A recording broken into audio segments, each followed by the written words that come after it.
in the Kusaug traditional area, and the press conference dated 15 July 2025.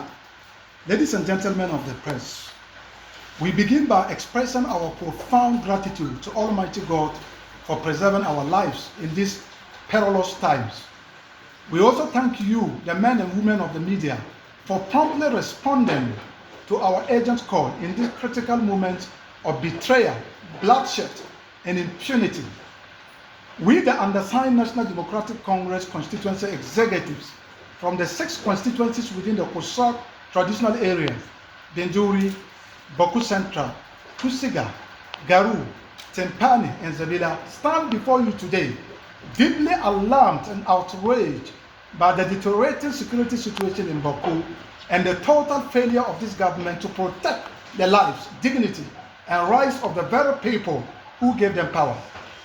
On July 30, 2025, the people of Kusaug woke up to what can only be described as a state-sponsored assault, not only on civilians, but on the very soul and authority of our traditional leadership.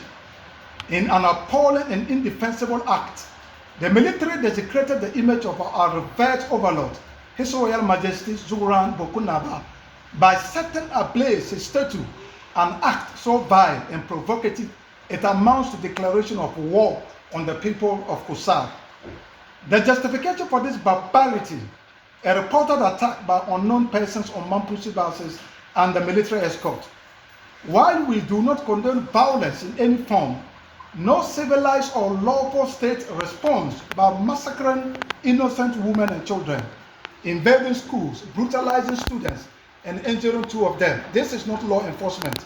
This is state terrorism, and it will not be accepted under any circumstances. Let it be known, the Kusaug people have reached their limit.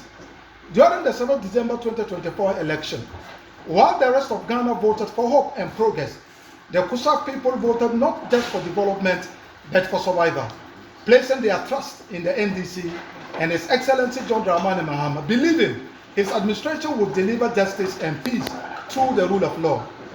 That trust is now dangerously eroded.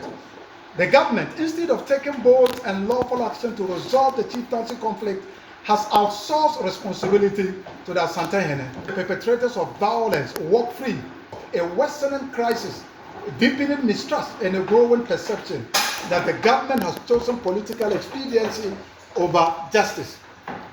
As the frontline leaders and campaigners of the NDC in Kusaug, our lives are under serious threat, not just from the crossfire of violence, but from the growing anger of our own people, who now see us as enablers of a system that has betrayed them completely.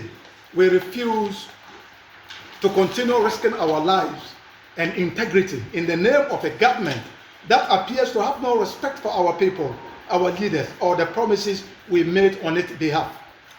Our core concerns: 1. The people of Kusaug